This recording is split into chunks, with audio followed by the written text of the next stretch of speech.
ಇವತ್ತು Shri Ramakrishna Vivekananda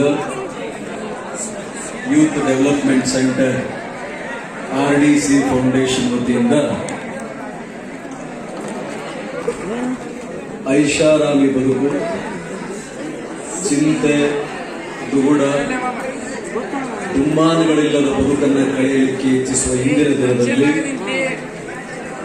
throughout career ಇಡೀ ಶೈಕ್ಷಣಿಕ ಬದುಕಿನಲ್ಲಿ ಉತ್ತಮವಾಗಿ ಪರ್ಫಾರ್ಮೆನ್ಸ್ ಅನ್ನ ಮಾಡಿ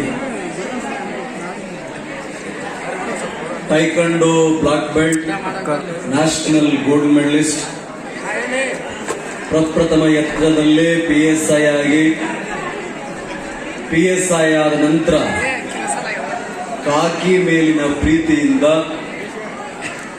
KPSC ಪರೀಕ್ಷೆಯನ್ನ ಬರೆದು ಆ KPSC ಪರೀಕ್ಷೆಯಲ್ಲಿ ಉಪವಿಭಾಗಾಧಿಕಾರಿ AC ರೆವೆನ್ಯೂ ಆಗುವ ಅರ್ಹತೆ ಇದ್ರೂ ಆ ಹುದ್ದೆಗಿಂತ ನಾನು ಪೊಲೀಸ್ ಇಲಾಖೆಯಲ್ಲಿ ಸೇವೆ ಸಲ್ಲಿಸಬೇಕು, ನೊಂದವರಿಗೆ ನೆರವಾಗಬೇಕು, ನೊಂದ ವ್ಯಕ್ತಿಗಳ ಕಣ್ಣೀರನ್ನು ಒರೆಸಬೇಕು, ಪೊಲೀಸ್ ಇಲಾಖೆಯ ಸಕಾರಾತ್ಮಕ ಚೆಹರಾ ಮುಖವನ್ನ ಜನರ ಮನೆ ಬಾಗಿಲಿಗೆ ಕೊಂಡೊಯ್ಯಬೇಕು ಅನ್ನೋ ಉದ್ದೇಶದಿಂದ ಅತ್ಯಂತ ಗಟ್ಟಿಯಾಗಿ, ಈಗಿನ ಕಾಲದಲ್ಲಿ ಎಲ್ಲ ಸಿಗುತ್ತೆ, ಧೈರ್ಯ ಸಿಗಲ್ಲ, ಆ ಧೈರ್ಯಕ್ಕೆ ತರಬೇತಿಯ ಅವಧಿಯಿಂದ ಇಂದಿನವರೆಗೂ ಹೆಸರುವಾಸಿಯಾಗಿ ಕಡಕ್ ಅನ್ನೋ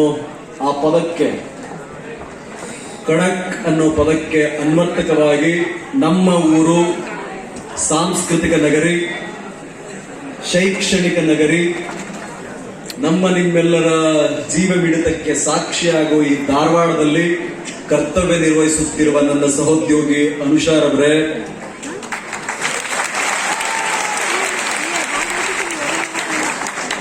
ಗುರು ಬ್ರಹ್ಮ, ಗುರು ವಿಷ್ಣು, ಗುರುದೇವೋನ್ಮಹೇಶ್ವರ, ಗುರು ಸಾಕ್ಷಾತ್ ಪರಬ್ರಹ್ಮ, ತಸ್ಮೈ ಶ್ರೀ ಗುರುವೇ ನಮಃ.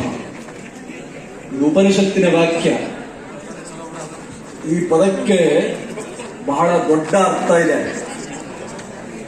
ಒಬ್ಬ ವ್ಯಕ್ತಿ ಅಥವಾ ಒಬ್ಬ ಮಹಾನ್ ರಾಜ ಪ್ರಸ್ತುತ ಆಡಳಿತ ವ್ಯವಸ್ಥೆಯಲ್ಲಿ ಏರಲಿರುವ, ಹಿಂದೆ ಏರಿದ ಎಲ್ಲ ವ್ಯಕ್ತಿಗಳ ಬದುಕಿನಲ್ಲೂ ಕೂಡ ಗುರುವಿನ ಪಾತ್ರ ಬಹುದೊಡ್ಡದಿದೆ. ಹಾಗೆ ಧಾರವಾಡದ SUPSC ಸಂಸ್ಥೆಯ ಆಧಾರ ಸ್ತಂಭಗಳಾಗಿ ಬರೋ ಎಲ್ಲ ಗ್ರಾಮೀಣ ಭಾಗದ ವಿದ್ಯಾರ್ಥಿಗಳ ಬಲಹೀನತೆಯನ್ನ ಅರಿತುಕೊಂಡು ಅವರ ಅವಶ್ಯಕತೆಗೆ ಅನುಗುಣವಾಗಿ ವ್ಯಕ್ತಿತ್ವವನ್ನು ರೂಪ ಮಾಡಿ ಉದ್ಯೋಗಾಕಾಂಕ್ಷಿಗಳಿಗೆ ಉದ್ಯೋಗ, ವ್ಯಕ್ತಿತ್ವದ ಆಕಾಂಕ್ಷಿಗಳಿಗೆ ವ್ಯಕ್ತಿತ್ವವನ್ನು ಕೊಡಮಾಡುತ್ತಿರುವ, ಇಂದು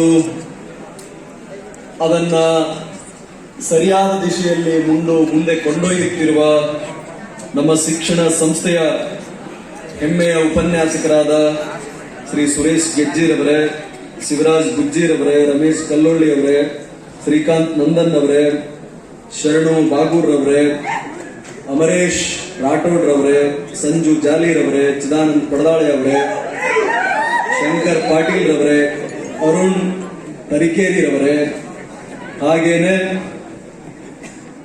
ಒಂದು ಬಡ ಗ್ರಾಮ ರಾಯಚೂರು ಜಿಲ್ಲೆ, ಅಲ್ಲಿಂದ ರಾಯಚೂರು ಅಷ್ಟೊಂದು ಜನ ಇದ್ದೀರಾ, ನನ್ನ ಮಾವನ ಮನೆ.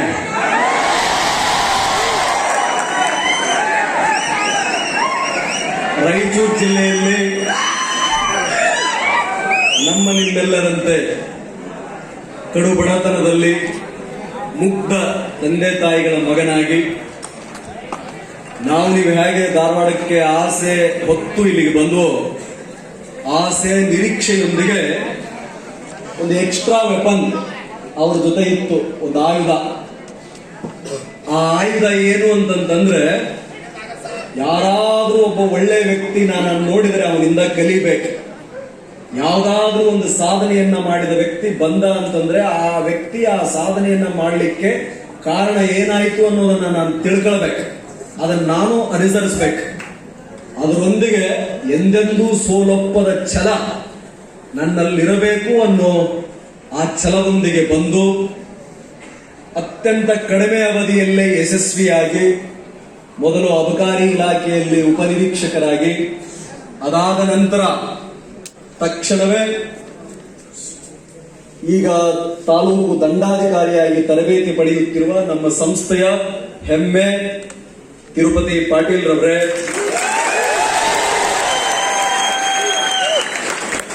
ಆಕ್ಚುಲಿ ತಿರುಪತಿ ಪಾಟೀಲ್ ರವರಿಗೆ ಇನ್ನೂ ಹೆಚ್ಚಿನ ಶಕ್ತಿ ಇದೆ. ಆಕ್ಚುಲಿ ಮಿನಿಮಮ್ ಎಸಿ ಆಗ್ಬೇಕು, ಅವರು ಮಿನಿಮಮ್ ಎಸಿ ಆಗ್ಬೇಕು.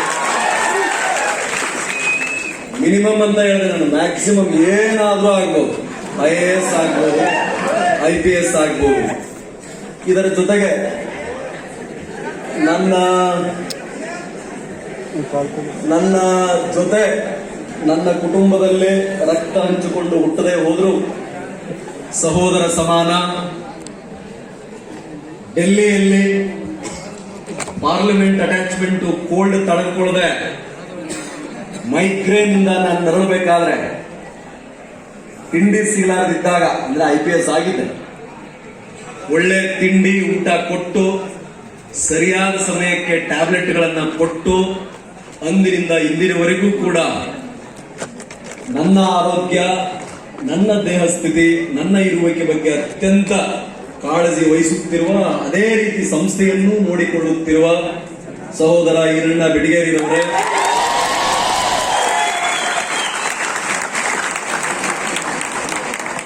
ನಮ್ಮ ಸಂಸ್ಥೆಯ ಪರಿಚಾಲಕರೇ, ರಿಸೆಪ್ಷನಿಸ್ಟ್, ಕೆಲಸ ಮಾಡುತ್ತಿರುವ, ಕಸ ಗುಡಿಸುತ್ತಿರುವ, ಸ್ವಚ್ಛತೆಯನ್ನು ನೋಡಿಕೊಳ್ಳುತ್ತಿರುವ ಎಲ್ಲ ಸಿಬ್ಬಂದಿಯವರೇ, ಎಲ್ಲಕ್ಕಿಂತ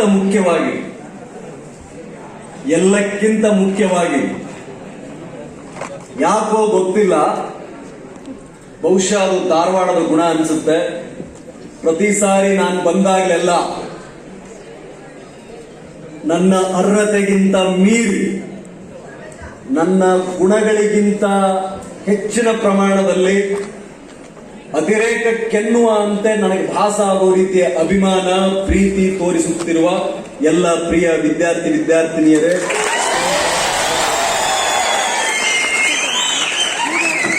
ಹಾಗೆಯೇ ನಮ್ಮ ಸೃಜನಾ ರಂಗಮಂದಿರ, ಇದು ಈ ರಂಗಮಂದಿರದಲ್ಲಿ ನಾನು ನಂದನ್ ನೀಲೇಕಣಿಯವರ ಭಾಷಣ ಕೇಳಿದ್ದೀನಿ, ಗಿರೀಶ್ ಕಾರ್ನಾಡ್ ಅವರ ಭಾಷಣವನ್ನು ಕೇಳಿದ್ದೀನಿ, ಚನ್ನವೀರ್ ಕಣ್ವೀರ್ ಅವರು, ಗಿರಡ್ಡಿ ಗೋವಿಂದರಾಜ್ರವರು, ಇಲ್ಲಿರ್ತಕ್ಕಂಥ ಎಲ್ಲ ಸಾಹಿತಿಗಳು, ಧಾರವಾಡದ ಎಲ್ಲ ಸಾಹಿತಿಗಳು, ಸಾಧಕರು, ನನಗೆ ಕಲಿಸಿದ ಹೆಮ್ಮೆಯ ಶಿಕ್ಷಕರ ಪಾಠವನ್ನ ಕೇಳಿದ, ಅದರ ಜೊತೆಗೆ ಇದೇ ವೇದಿಕೆಯಲ್ಲಿ ಕುವೆಂಪು ಶತಮಾನೋತ್ಸವದ ಅಂಗವಾಗಿ ಸ್ಮಶಾನ ಕುರುಕ್ಷೇತ್ರದಲ್ಲಿ ದುರ್ಯೋಧನನಾಗಿ, ಶೂದ್ರ ತಪಸ್ವಿ, ನನ್ನ ಮೇಲೆ ಅತ್ಯಂತ ಪ್ರಭಾವ ಬೀರಿದ ಕುವೆಂಪುರವರ ನಾಟಕ ಶೂದ್ರ ತಪಸ್ವಿ, ಆ ಶೂದ್ರ ತಪಸ್ವಿಯಲ್ಲಿ ವೃದ್ಧನಾಗಿ ನನ್ನ ಪಾತ್ರ ಸಾಂಸ್ಕೃತಿಕ ಬೆಳವಣಿಗೆಗೆ ಕಾರಣಭೂತವಾಗಿರ್ತಕ್ಕಂಥ ಇನ್ಫೋಸಿಸ್ ಸಂಸ್ಥೆಯಿಂದ ಕೊಡಮಾಡಿದ ಈ ಸೃಜನಾ ರಂಗಮಂದಿರದಲ್ಲಿ ಕೆಲಸ ಮಾಡುತ್ತಿರುವ ಎಲ್ಲ ನನ್ನ ಸ್ನೇಹಿತರೆ, ವಿಷಯ ಇಷ್ಟೇ, ನನಗೆ ಹೇಳಿಕೊಳ್ಳಲಿಕ್ಕೇನಿಲ್ಲ, ನನ್ನ ಬದುಕು ತೆರೆದ ಪುಸ್ತಕ. ಆದ್ರೆ ಪ್ರತಿ ಸಾರಿ ನೀವು ಸೇರಿದಾಗಲೆಲ್ಲ ನನಗನ್ಸೋದೇನು ಅಂದ್ರೆ, ಇಷ್ಟೊಂದು ಒಂದು ತತ್ವದ ಬಗ್ಗೆ ನಿಮಗೆ ಆಕರ್ಷಣೆ ಇದೆ ಅನ್ನೋದಾದ್ರೆ, ಒಬ್ಬ ವ್ಯಕ್ತಿಯ ಬಗ್ಗೆ ಒಲವಿದೆ ಅನ್ನೋದಾದ್ರೆ, ಒಬ್ಬ ವ್ಯಕ್ತಿಯನ್ನ ಪ್ರೀತಿಸುವ ಗುಣ ನಿಮ್ಮಲ್ಲಿ ಬಂದಿದೆ ಅನ್ನೋದಾದ್ರೆ, ಅವರನ್ನ ನೋಡಬೇಕು, ಮಾತುಗಳನ್ನ ಕೇಳಬೇಕು ಅನ್ನುವ ಆಸೆ ನಿಮ್ಮಲ್ಲಿ ಹುಟ್ಟಿದೆ ಅನ್ನೋದಾದ್ರೆ, ಅದೇ ಲಕ್ಷಣಗಳು ನಿಮ್ಮಲ್ಲೂ ಇದೆ ಅಂತ ಅರ್ಥ.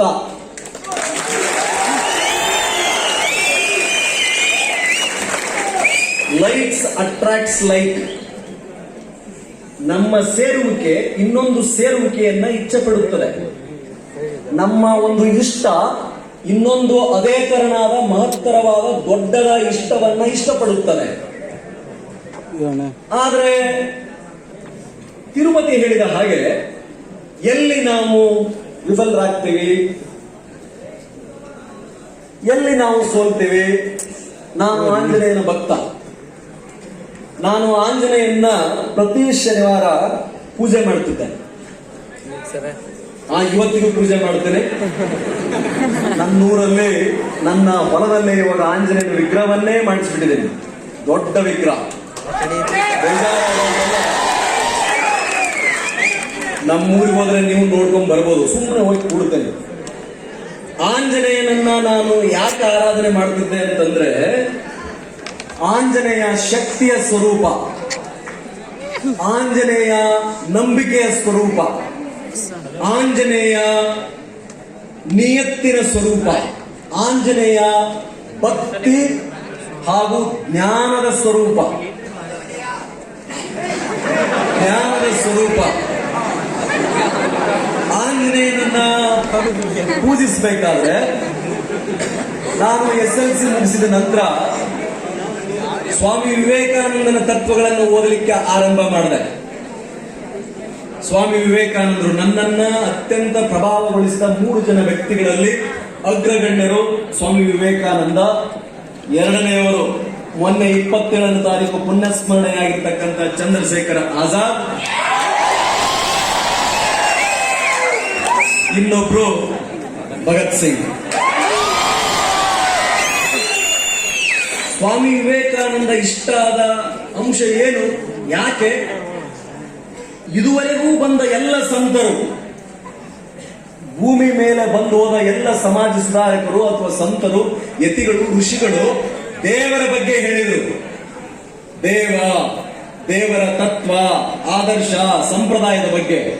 ಆದರೆ ಈ ಸಂತ ಸ್ವಾಮಿ ವಿವೇಕಾನಂದರು ಮನುಷ್ಯನನ್ನ, ಒಬ್ಬ ವ್ಯಕ್ತಿಯನ್ನ ದೈವ ಮಾನವನಾಗಲಿಕ್ಕೆ, ದೇವ ಮಾನವನಾಗಲಿಕ್ಕೆ ನಿನ್ನಲ್ಲಿ ಶಕ್ತಿ ಇದೆ.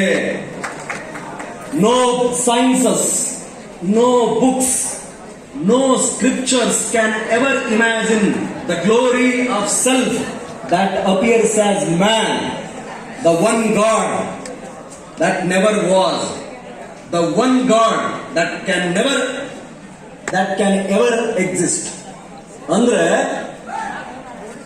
ಮನುಷ್ಯನಾಗಿ, ಮನುಷ್ಯನ ಪ್ರತಿರೂಪವಾಗಿ ಹೊರಹೊಮ್ಮತಕ್ಕಂಥ ಈ ಶಕ್ತಿ ಏನಿದೆಯಲ್ಲ, ಇದರ ಶಕ್ತಿಯನ್ನ ಯಾವ ವಿಜ್ಞಾನ, ಯಾವ ಪುಸ್ತಕ, ಯಾವ ಗ್ರಂಥಗಳೂ ಕೂಡ ವಿವರಿಸಲಾರವು. ದ ಒನ್ ಗಾಡ್, ಆ ದೇವರು, ದಟ್ ನೆವರ್ ಎಕ್ಸಿಸ್ಟೆಡ್, ಹಿಂದೆಂದೂ ಇರದ ಇಂದಿರುವ ಮನುಷ್ಯ ಅಂತ. ಓಹೋ, ಮನುಷ್ಯನಲ್ಲಿ ಅಷ್ಟೊಂದು ಶಕ್ತಿ ಇದೆಯಾ? ಮನುಷ್ಯನನ್ನ ಸೋಲಿಸುವ ವಸ್ತು ಜಗತ್ತಿನಲ್ಲಿನ್ನೂ ಸೃಷ್ಟಿಯಾಗಿಲ್ಲ. ಸೃಷ್ಟಿಯಾದದ್ದೆಲ್ಲ ಮನುಷ್ಯನಿಂದನೇ ಸೃಷ್ಟಿಯಾದದ್ದು. ಹಾಗಿದ್ರೆ ಆ ಶಕ್ತಿ ಎಲ್ಲಿದೆ? ಗೌರಿಶಂಕರ್ ಹಾಸ್ಟೆಲ್ ರೂಮ್ ನಂಬರ್ 10ರಲ್ಲಿದ್ದ ನಾನು. ಇದೇ ಆ ಸೆಂಟ್ರಲ್ ಲೈಬ್ರರಿ, ಇದೇ FG ರೋಡು, ಅದೇ ಸಂಗಮ್ ಟಾಕೀಸು,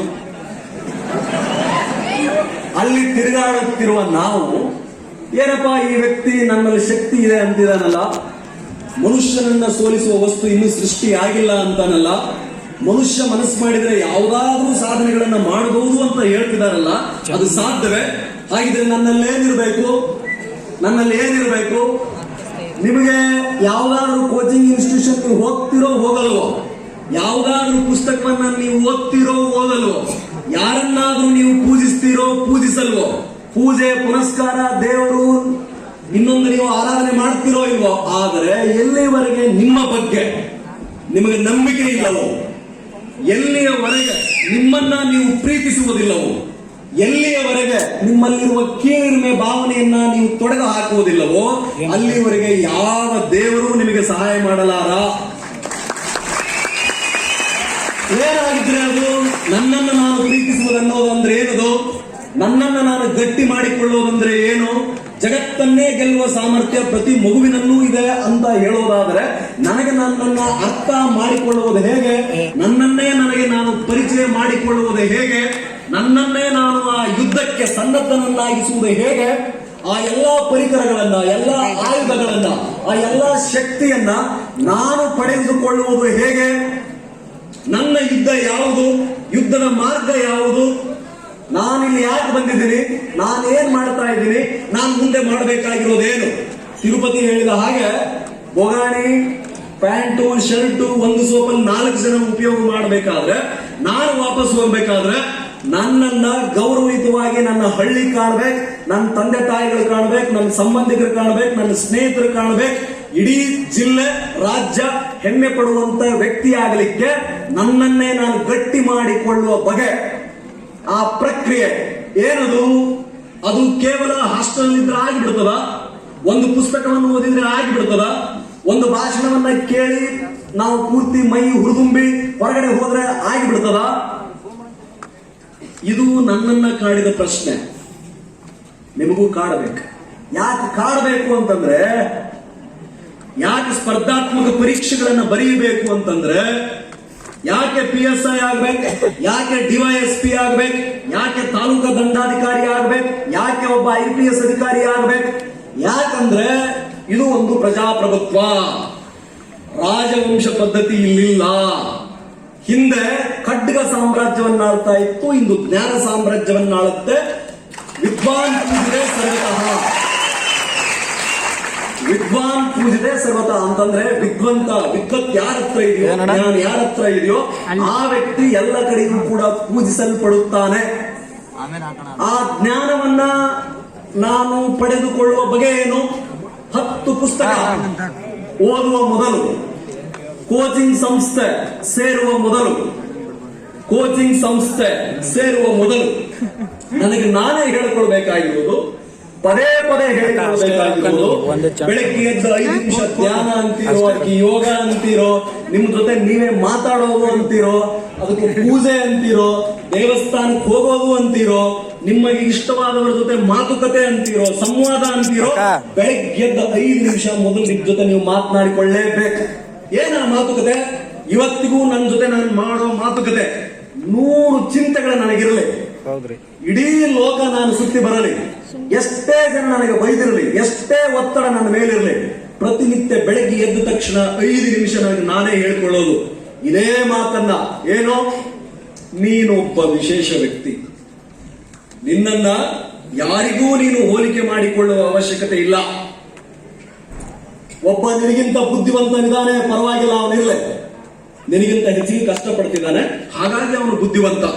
ನಿನಗಿಂತ ಸುಂದರವಾದ ಬದುಕನ್ನು ಇನ್ನೊಬ್ಬ ಬದುಕುತ್ತಿದ್ದಾನೆ, ಬದುಕಲಿ. ಆದ್ರೆ ನೀನು ವಿಶೇಷ. ಇಂದಿನ ದಿನ ನಿನ್ನ ಬದುಕಿನಲ್ಲಿ ಒಳ್ಳೆಯ ದಿನ ಆಗಲಿದೆ. 4 ಜನ ಹೊಸಬರನ್ನ ನೀನು ಭೇಟಿ ಆಗಲಿದೆಯಾ? 4 ಹೊಸ ವಿಚಾರಗಳನ್ನ ಇವತ್ತು ನೀನು ತಿಳಿದುಕೊಳ್ತೀಯಾ? ನಿನ್ನ ಮಾತಿನಿಂದ, ನಿನ್ನ ಕೃತಿಯಿಂದ ಇತರರಿಗೆ ಇವತ್ತು ಒಳ್ಳೆಯದಾಗುತ್ತೋ ಇಲ್ವೋ? ಕೆಟ್ಟದ್ದನ್ನಂತೂ ಮಾಡಬೇಡ. ನಿನಗೆ ಕಣ್ಣಿಗೆ ಕಾಣುವ, ಕಿವಿಗೆ ಕೇಳುವ ಯಾವುದಾದ್ರೂ ಹೊಸ ವಿಷಯವಿದ್ದರೆ ನೀನು ಕಲಿ. ತಪ್ಪಿದ್ದರೆ ತಿದ್ದಲು ಪ್ರಯತ್ನ ಪಡು. ನಿನ್ನ ಅಧಿಕಾರ ವ್ಯಾಪ್ತಿಗೆ ಮತ್ತು ಸಂಪರ್ಕಕ್ಕೆ ಬರುವ ವ್ಯಕ್ತಿಗಳ ಮೇಲೆ ಸಕಾರಾತ್ಮಕ ಆಲೋಚನೆಗಳನ್ನ ಬಿತ್ತು. ಜಗತ್ತು ಪೂರ್ತಿ ನಕಾರಾತ್ಮಕ ಆಲೋಚನೆಗಳಿಂದ ತುಂಬಿ ತುಳುಕ್ತಾ ಇದೆ. ನೀನು ಮಾಡಬಲ್ಲೆ, ನೀನು ಎಲ್ಲವನ್ನೂ ಕಲಿಯಬಲ್ಲೆ. ಅದಕ್ಕೆ ಜಗತ್ತಿನಲ್ಲಿ ಇಷ್ಟೊಂದು ಉದಾಹರಣೆಗಳಿದೆ. ಮುದ್ದೇನಹಳ್ಳಿ, ಚಿಕ್ಕಬಳ್ಳಾಪುರ, ಅಂದಿನ ಕೋಲಾರ ಜಿಲ್ಲೆಯ ಚಿಕ್ಕಹಳ್ಳಿಯಲ್ಲಿ ಮೋಕ್ಷಗುಂಡಂ ವಿಶ್ವೇಶ್ವರಯ್ಯನವರು ಇದ್ರಲ್ಲ. ರತ್ನಗಿರಿ ಜಿಲ್ಲೆ ಅಂಬೇವಾಡಿ ಬಾಬಾ ಸಾಹೇಬ್ ಅಂಬೇಡ್ಕರ್ ಇದ್ರಲ್ಲ. ಅವರಿಗಿರುವ ಕಷ್ಟ ನಿನಗಿಲ್ಲ, ಅವರು ಪಟ್ಟ ಕಷ್ಟ ನೀನು ಪಡುತ್ತಿಲ್ಲ. ಸೊ ಇವತ್ತಿನ ದಿನ ನೀನು ವಿಶೇಷ ಆಗಲಿದೆ ಅಂತ ಹೇಳಿ ನನಗೆ ನಾನೇ ಹೇಳ್ಕೊಂಡು ಹೊರಗೋಗೋದು. ಯದ್ಭಾವಂ ತದ್ಭವತಿ. We are the result of our thoughts. T ಅನ್ನೋ ಒಂದು ಹೊಸ ಮ್ಯಾನೇಜ್ಮೆಂಟ್ ಕಾನ್ಸೆಪ್ಟ್ ಇದೆ. TEA.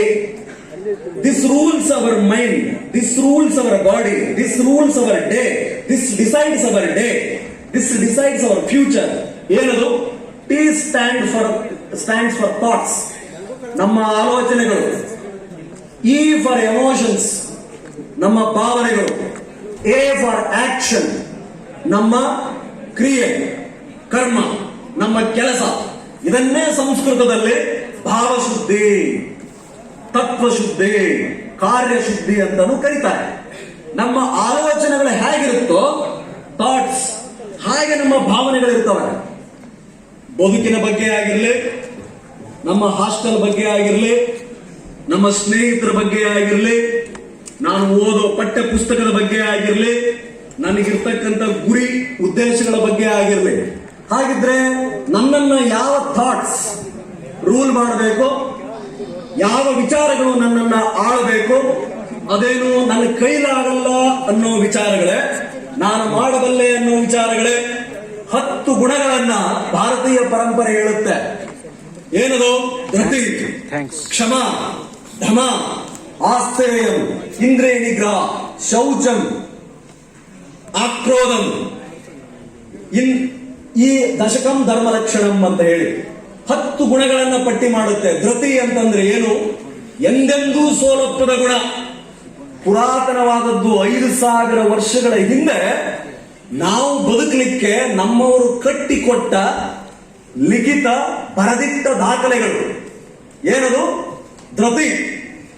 ಈ ಆಲೋಚನೆಯೂ ನನಗೆ ಬಂದಿದ್ದು ಸ್ವಾಮಿ ವಿವೇಕಾನಂದರನ್ನು ಓದಲಿಕ್ಕೆ ಆರಂಭ ಮಾಡಿದ ಮೇಲೆನೆ. ಅವರು ಹೇಳ್ತಾರೆ, ಎಂದೆಂದೂ ಸೋಲೊಪ್ಪಬೇಡ. ಧೃತಿ ಅಂತಂದ್ರೆ ಯಾವುದಕ್ಕೂ ಸೋಲೊಪ್ಪುವ ಅವಶ್ಯಕತೆ ಇಲ್ಲ. ಒಂದು ಯಶಕ್ಕೆ, ಒಂದು ಪಯಣವನ್ನು ನಾವು ಆರಂಭ ಮಾಡಿದ ಮೇಲೆ ಇರುವ ಎಲ್ಲ ಅವಕಾಶಗಳು ಏನಾದರೂ ಪಡೆಯಲಿಕ್ಕೆ ವಿನಃ ಕಳೆದುಕೊಳ್ಳುವುದಕ್ಕಲ್ಲ. There is nothing to lose. We have nothing to lose. ನಮ್ಮ ಹತ್ರ ಏನಿದೆ ಕಳೆದುಕೊಳ್ಳಲಿಕ್ಕೆ? ಏನೂ ಇಲ್ಲ, ಏನು ನಮ್ದಿಲ್ಲ.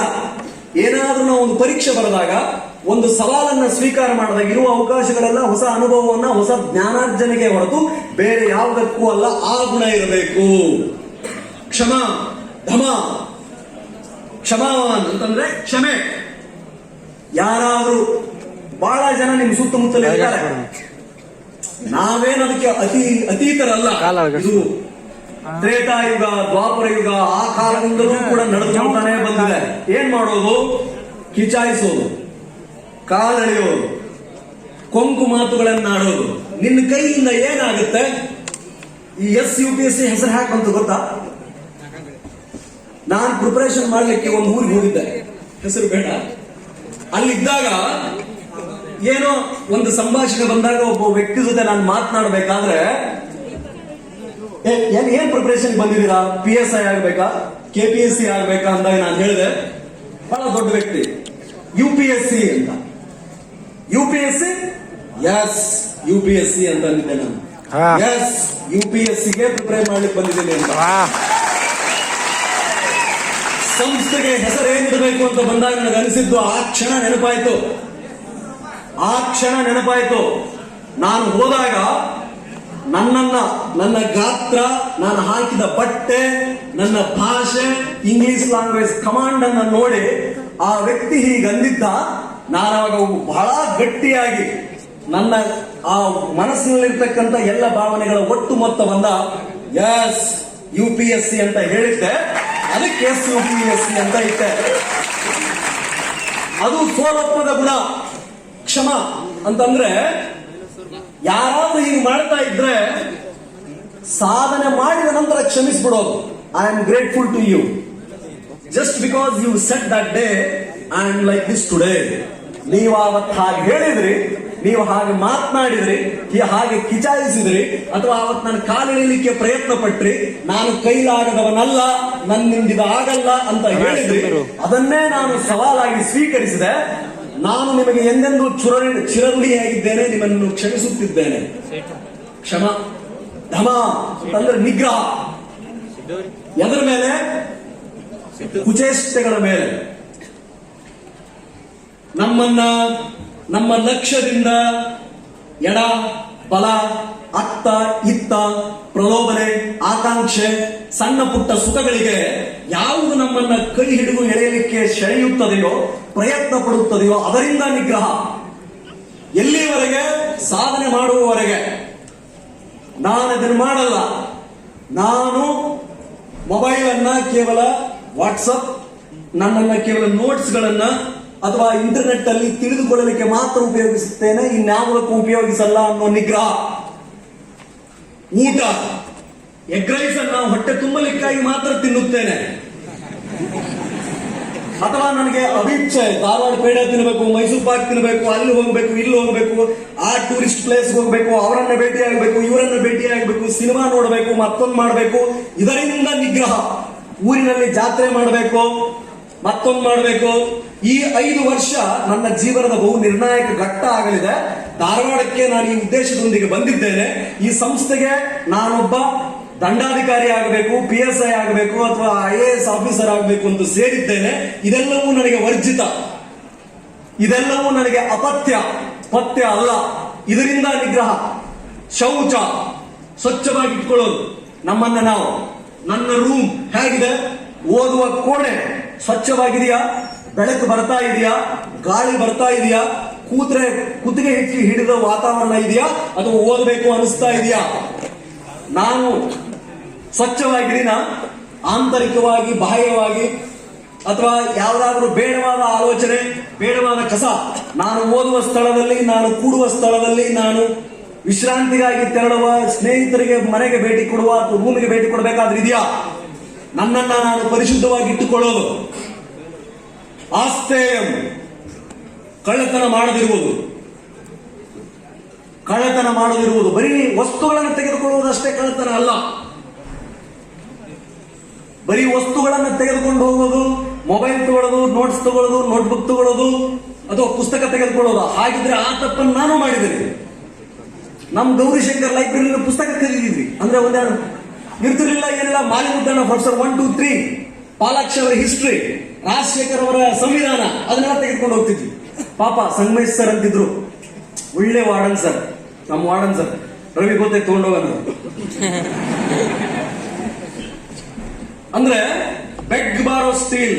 ನನಗ್ ಪುಸ್ತಕ ಬೇಕು, ನನಗ್ ಪುಸ್ತಕ ಬೇಕು.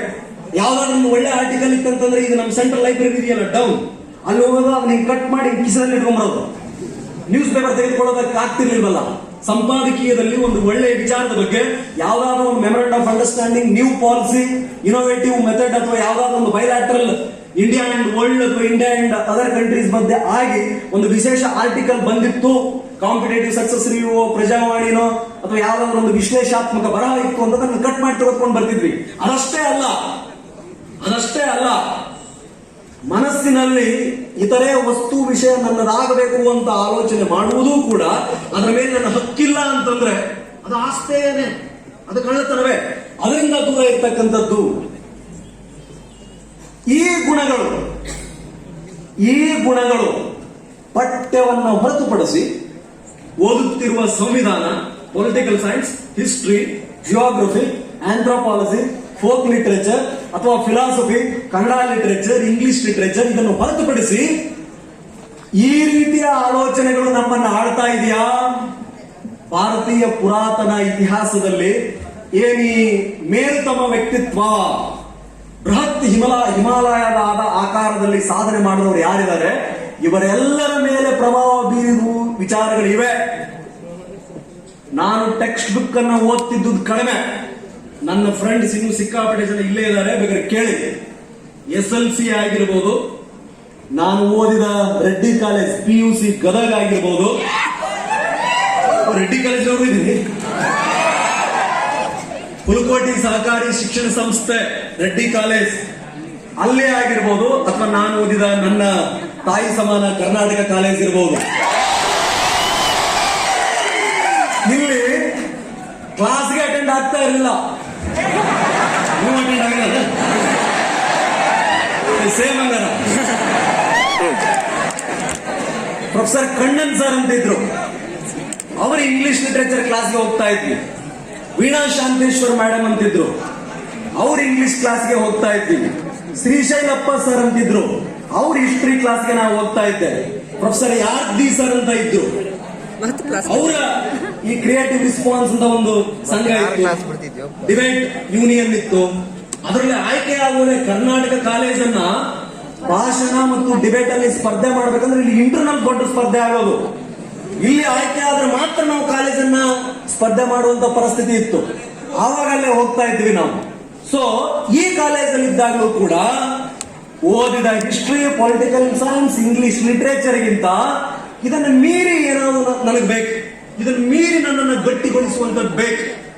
ಯಾವುದಾದ್ರೂ ಒಂದು ಓದು ನನ್ನನ್ನು ಹಿಡಿದಿಡದೆ ಹೋದ್ರೆ ಬಹಳ ಹೊತ್ತು ಓದಲ್ಲ ನಾನು. ಅದಕ್ಕೆ ಸ್ವಾಮಿ ವಿವೇಕಾನಂದ ಹೇಳ್ತಾರೆ, ಓದುವುದಾದರೆ, ಕೇಳುವುದಾದರೆ ದೃಷ್ಟಾರರು ಬರೆದಿರುವ, ದ್ರಷ್ಟಾರ ಅನ್ನೋ ಪದ ಅವರ ಆಡಿನ ಮಾತುಗಳನ್ನ ಕೇಳಿ ಅವರು ಬರೆದಿರ್ತಕ್ಕಂಥ ಸಾಹಿತ್ಯವನ್ನು ಓದಿ. ಹಾಗಿದ್ರೆ ದೃಷ್ಟಾರ ಅಂದ್ರೆ ಯಾರು? ಸರ್ವಸಂಗ ಪರಿತ್ಯಾಗಿಯಾಗಿ ಅಂತಿಮ ಸತ್ಯ, ಅಲ್ಟಿಮೇಟ್ ಟ್ರುತ್, ಅದರ ಹಿಂದೆ ಯಾರು ಹೋಗಿದಾರೋ ಅವರ ಸಾಹಿತ್ಯವನ್ನು ಓದಿ. ಅವರ ಸಾಹಿತ್ಯ ನನಗೆ ಸಿಕ್ಕಿದ್ದು ಬರೇ ಸ್ವಾಮಿ ವಿವೇಕಾನಂದರಿಂದ, ರಾಮಕೃಷ್ಣ ಪರಮಹಂಸರ ಸಾಹಿತ್ಯದಿಂದ. ಸೊ ಆ ರೀತಿಯ ಗುಣಗಳನ್ನ ಮೊದಲು ನಾವು ನಮ್ಮಲ್ಲಿ ಬಿತ್ತಿಕೊಂಡದ್ದೇ ಆದಲ್ಲಿ, ಅಳವಡನೆ ಮಾಡಿಕೊಂಡದ್ದೇ ಆದಲ್ಲಿ, ನಾವು ಯಾವುದೇ ಯುದ್ಧ, ಬದುಕಿನ ಯಾವುದೇ ಯುದ್ಧವನ್ನ ಎದುರಿಸಲಿಕ್ಕೆ ನಾವು ತಯಾರಾಗ್ತೇವೆ. ಬೇಕಾದಿರ್ಲದು. ನನ್ನ ಮೇಲೆ ನನಗೆ ನಂಬಿಕೆ, ಯಾರಿಗಿಂತಲೂ ನಾನು ಕಡಿಮೆ ಇಲ್ಲ ಅನ್ನುವ ನಂಬಿಕೆ. ನನ್ನ ವ್ಯಕ್ತಿತ್ವ ವಿಭಿನ್ನ, ವಿಶೇಷ. ನನ್ನಲ್ಲಿ ಕೀಳಿರಿಮೆ ಇಲ್ಲ, ನನ್ನಲ್ಲಿ ಶಕ್ತಿ ಇದೆ. ನಾನು ಸೋಲೊಪ್ಪಲ್ಲ. ನಾನು ಏನಿದ್ರೂ ಕೂಡ ಅದನ್ನ ಅರ್ಥೈಸಿಕೊಳ್ಳಬಲ್ಲೆ. ಅರ್ಥೈಸಿಕೊಂಡಿದ್ದನ್ನ ನೆನಪಿನಲ್ಲಿಟ್ಟುಕೊಂಡು ನಾನು ಬರೆಯಬಲ್ಲೆ. ನಾನಿಲ್ಲಿ ಒಂದು ಮಹತ್ತಾದ ಉದ್ದೇಶಕ್ಕಾಗಿಯೇ ಬಂದಿದ್ದೇನೆ ಅನ್ನೋ ಆ ಗುಣ ನಮ್ಮನ್ನು ನಾವು ಮೊದಲು ತಯಾರು ಮಾಡ್ಕೋಬೇಕು. ಯಾವುದೇ ಯುದ್ಧ ಅಥವಾ ಯಾವುದೇ ಸವಾಲನ್ನು ಎದುರಿಸುವ ಮೊದಲು ಸೈನಿಕರಾಗಿ ನಾವು ತಯಾರಿರ್ಬೇಕಲ್ಲ. ಈ ರೀತಿಯ ಆಂತರಿಕ ತಯಾರು, ಇಂಟರ್ನಲ್ ಪ್ರಿಪರೇಷನ್ ಆಯ್ತು ಅಂತಂದ್ರೆ FDA, SDA, PSI, KPSC, UPSC ಒಂದು ಲೆಕ್ಕನೇ ಅಲ್ಲ. ಹಾಗಿದೀವ ಅನ್ನೋ ಒಂದು ಅವಲೋಕನ, ನನ್ನಲ್ಲಿ ಆ ಗುಣಗಳಿದಾವ ಅನ್ನೋ ಅವಲೋಕನ ಆಗಬೇಕು. ಆಫ್ಟರ್ ಆಲ್ KPSC, UPSC ಯಾರಿಗಾಗಿ ಹುಡುಕಾಟ ಮಾಡುತ್ತೆ? ಓದುಗರಿಗೆ. ಈ ಪರೀಕ್ಷೆಯ ಮೂಲ ಉದ್ದೇಶ ಏನು? UPSC ಪರೀಕ್ಷೆಯ ಮೂಲ ಉದ್ದೇಶ ಏನು? KPSC ಪರೀಕ್ಷೆಯ ಅಲ್ಲೇನು ಮೌಲ್ಯಮಾಪಕರು ಇರ್ತಾರೆ, ಅದನ್ನೆಲ್ಲ ಕ್ವಶನ್ ಪೇಪರ್ ಸೆಟ್ ಮಾಡ್ತಾರೆ, ಅವ್ರ ಉದ್ದೇಶ ಏನು? FDA examination question paper set ಮಾಡೋ ಉದ್ದೇಶ ಏನು? ಅಥವಾ ಆ ಬಾಡಿ, ಆ ಇಲಾಖಾ ಮುಖ್ಯಸ್ಥರು ಡೀಸ್ ಅಂಡ್ ಡೈಸ್, ನಾವೆಲ್ಲ ಪೊಲೀಸ್ ಕಾನ್ಸ್ಟೇಬಲ್ ರಿಕ್ರೂಟ್ಮೆಂಟ್ ಮಾಡ್ತೀವಿ, PSI ರಿಕ್ರೂಟ್ಮೆಂಟ್ ಮಾಡ್ತೀವಿ. ಇಡೀ ದೇಶದಲ್ಲೇ ಅತ್ಯಂತ ಪಾರದರ್ಶಕ, ಪ್ರಾಮಾಣಿಕ ಮತ್ತು the best recruiting agency Karnataka state police agency. ಉದ್ದೇಶ ಏನಾಗಿದೆ? ಅತ್ಯಂತ ನಾವೆಲ್ಲರೂ ಮೆಚ್ಚಿಕೊಳ್ಳುವ ಬಹಳ ವರ್ಷಗಳ ನಂತರ the best DG and IG Shri Praveen Sood sir ಅವ್ರ ಉದ್ದೇಶ ಏನಿರ್ಬೋದು? ಕಳೆದ 3 ವರ್ಷಗಳಲ್ಲಿ 16,000 ಪೊಲೀಸ್ ಪೇದೆಗಳನ್ನ ನಾವೆಲ್ಲ ರಿಕ್ರೂಟ್ಮೆಂಟ್ ಮಾಡಿದ್ವಿ. Fastest recruitment. ನಿಮ್ದೆಲ್ಲ ಸಿಂಧುತ್ವವನ್ನು ಆನ್ಲೈನ್ ವೆರಿಫಿಕೇಶನ್ ಮಾಡ್ತೀವಿ. ನಿಮ್ಮ SLC, ನಿಮ್ಮ PUC ನೀವ್ಯಾರು ಸಬ್ಮಿಟ್ ಮಾಡೋ ಅವಶ್ಯಕತೆ ಇಲ್ಲ. ನಮ್ಮ ಹತ್ರ ಎಲ್ಲ ಡಾಟಾ ಲಭ್ಯ ಇದೆ, ಮಾಡ್ತೀವಿ. 8 ಸರ್ವಿಸ್ಗಳನ್ನ ಸಕಾಲ ಗಡಿಯಲ್ಲಿ ಕೊಡ್ತೀವಿ. ಆ ಉದ್ದೇಶ ಏನಿರ್ಬೋದು? ಉದ್ದೇಶ ಏನು ಅಂತಂದ್ರೆ, ಈ ಪರೀಕ್ಷೆ ಬರದಾದ ನಂತರ ತೇರ್ಗಡೆ ಹೊಂದುವ ಅಭ್ಯರ್ಥಿ KPSC ನಡೆಸುವ ಆ ಪರೀಕ್ಷೆಯನ್ನ ತೇರ್ಗಡೆ ಹೊಂದುವ ಅಭ್ಯರ್ಥಿ, UPSC ನಡೆಸುವ ಆ CSAT ಮೇನ್ಸ್ ಸಂದರ್ಶನ ವ್ಯಕ್ತಿತ್ವ ಪರೀಕ್ಷೆಯಲ್ಲಿ ಪಾಸ್ ಆಗಿ ಬರುವ ಅಭ್ಯರ್ಥಿಗೆ ಆ ಇಲಾಖೆ ಏತಕ್ಕಾಗಿ ನಿರ್ಮಾಣ ಆಗಿದೆಯೋ, ಏತಕ್ಕಾಗಿ ಹುಟ್ಟನ್ನ ಪಡೆದಿದೆಯೋ, ಅದರ ಮೂಲ ಗುರಿ ಉದ್ದೇಶಗಳೇನಿದೆಯೋ ಅದಕ್ಕೆ ಅವನು ನ್ಯಾಯ ಒದಗಿಸುವಂತವನಿರ್ಬೇಕು. ಇಲಾಖೆಗಳ ಕೆಲಸ ಏನಾಗಿದ್ರೆ, ಪೊಲೀಸ್ ಅಧಿಕಾರಿಯಾಗಿ ನನ್ನ ಕೆಲಸ ಏನು? ನ್ಯಾಯ ವಿತರಣೆ, prevention of crime, detection of the occurred crime, maintenance of law and order, traffic, community policing. ಒಂದು ಪ್ರಕರಣ ದಾಖಲಾಯಿತು ಅಂತಂದ್ರೆ ಆ ಪ್ರಕರಣದಲ್ಲಿರ್ತಕ್ಕಂಥ ನೊಂದ ವ್ಯಕ್ತಿ, ಫಿರ್ಯಾದಿದಾರ ಯಾರಿದ್ದಾನೆ ಅವನಿಗೆ ನ್ಯಾಯ ಒದಗಿಸೋದು. ಅದಕ್ಕೆ ಬೇಕಾಗಿರುವುದೇನು? ನನ್ನ ಪ್ರಕಾರ ಅಥವಾ ಸಂವಿಧಾನದ ಮೂಲ ಆಶಯ, ಬಾಬಾ ಸಾಹೇಬ್ ಅಂಬೇಡ್ಕರ್ ಹೇಳಿದ ಸಂವಿಧಾನದ ಮೂಲ ಆಶಯ ಆ ವ್ಯಕ್ತಿಗೆ ನ್ಯಾಯ ಸಿಗ್ಬೇಕು. ಹೌದಪ್ಪ, ನಾನು ಪೊಲೀಸ್ ಸ್ಟೇಷನ್ಗೆ ಬಂದೆ, ನನ್ನ ಮಾತನ್ನ ಕೇಳಿದ್ರು, ಕೂಡಿಸಿದ್ರು, ನಾನು ಯಾರಿಂದ ದೌರ್ಜನ್ಯಕ್ಕೊಳಗಾಗಿದ್ನೋ ಅವನಿಗೆ ಶಿಕ್ಷೆ ಕೊಡ್ತಾನ ನಂಬಿಕೆ ಅವರ ವರ್ತನೆಯಿಂದ ನನಗೆ ಬಂತು, ನನಗೆ ಪ್ರಕರಣವನ್ನು ದಾಖಲಿಸಿದ್ರು ಅಂತಕ್ಕಂಥದ್ದು ಬರಬೇಕು. ಇದಕ್ಕೆ ಬೇಕಾಗಿರುವುದೇನು? ನನ್ನ ಪ್ರಕಾರ ಮೊದಲು common sense. The most essential quality to become any government official is that ಸಾಮಾನ್ಯ ಜ್ಞಾನ. ನಾನು ಅವನ ಸ್ಥಾನದಲ್ಲಿದ್ರೆ ನನ್ನ ಸ್ಥಾನದಲ್ಲಿ ಕುಳಿತವರು ನನ್ನ ಜೊತೆ ಹೇಗೆ ವರ್ತನೆ ಮಾಡಬೇಕು ಅಂತ ನಾನು ಬಯಸ್ತಾ ಇದ್ದೆ ಅನ್ನೋದನ್ನ ಅವನು ಆಲೋಚನೆ ಮಾಡಬೇಕು. First IPC, CRPC, information technology, IT act, sophisticated complex investigation skills, ಅವೆಲ್ಲ over period of time specialised agency ಬೆಳೆಸ್ಕೊಳ್ತವೆ. ಆದ್ರೆ ಪ್ರತಿನಿತ್ಯ ನಾವು 6,30,00,000 ಜನರೊಂದಿಗೆ ವ್ಯವಹಾರ ಮಾಡುವ 75,000 ಪೊಲೀಸ್ ಅಧಿಕಾರಿಗಳ ನಾವು ನಿರೀಕ್ಷೆ ಮಾಡೋದೇನು ಅಂತಂದ್ರೆ ಪೊಲೀಸ್ ಸ್ಟೇಷನ್ ಬಂದಿರತಕ್ಕಂಥ ವ್ಯಕ್ತಿಗೆ ನ್ಯಾಯವನ್ನು ಒದಗಿಸಬೇಕು ಅಂತ. ನಮ್ಮ ಧಾರವಾಡ ಶ್ರೀ ಕೃಷ್ಣಕಾಂತ್ ಅವರು ಬಂದಿದ್ದಾರೆ. ನಿಮ್ಮೆಲ್ಲರ ಪರವಾಗಿ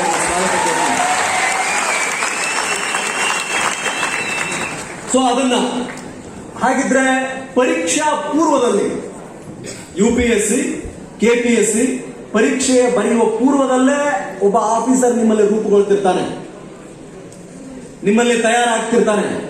ಒಬ್ಬ ಅಧಿಕಾರಿ ನಿಮ್ಮಲ್ಲೇ ಆ ಗುಣಗಳು ನಿಮ್ಮಲ್ಲಿ ಬೆಳೀತಾ ಇದೆಯಾ? ಒಬ್ಬ ಜಿಲ್ಲಾಧಿಕಾರಿಯಾಗಿ ನಾಳೆ ಧಾರವಾಡ ಜಿಲ್ಲೆಯ ಜಿಲ್ಲಾಧಿಕಾರಿ ನೀವು ಅಂತ ನಿಮಗೆ ಚಾರ್ಜ್ ಕೊಟ್ರೆ, ಜಿಲ್ಲಾ ಪೊಲೀಸ್ ವರಿಷ್ಠಾಧಿಕಾರಿಗಳು ನೀವು ಅಂತ ನಿಮಗೆ ಚಾರ್ಜ್ ಕೊಟ್ರೆ, ಆ ಇಡೀ ಜಿಲ್ಲೆಯ ಎಲ್ಲ ನಾಗರಿಕರ ನೋವು ನಲಿವಿಗೆ ಸ್ಪಂದಿಸುವ ಗುಣ, ಆಡಳಿತಾತ್ಮಕವಾಗಿ ಸುಧಾರಿಸುವ ಗುಣ, ಜಾರಿ ಚಾಲ್ತಿಯಲ್ಲಿರ್ತಕ್ಕಂಥ ಎಲ್ಲ ಕಾಯ್ದೆಗಳನ್ನ ಇನ್ ಟ್ರೂ ಲೆಟರ್ ಅಂಡ್ ಸ್ಪಿರಿಟ್ ಜಾರಿಗೊಳಿಸುವ ಗುಣ, ಬದ್ಧತೆ, ಕಳಕಳಿ ಇದೆಯಾ? ಜ್ಞಾನವಿದ್ದರೂ ಕಳಕಳಿ ಇಲ್ಲದೆ ಹೋದ್ರೆ ಪ್ರಯೋಜನ ಇಲ್ಲ.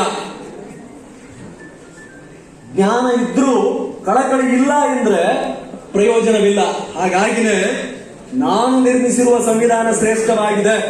ಆದರೆ ಈ ಸಂವಿಧಾನವನ್ನ ಅರ್ಥೈಸುವ, ವ್ಯಾಖ್ಯಾನಿಸುವ, ಕೆಳಮಟ್ಟದಲ್ಲಿ ಜಾರಿ ಮಾಡುವ ವ್ಯಕ್ತಿಗಳು ಕೆಟ್ಟವರಾಗಿದ್ದರೆ ಈ ಸಂವಿಧಾನ ಕೆಟ್ಟ ಪರಿಣಾಮವನ್ನು ಉಂಟು ಮಾಡಲಿದೆ ಅಂತ ಬಾಬಾ ಸಾಹೇಬ್ ಹೇಳಿದ್ರು.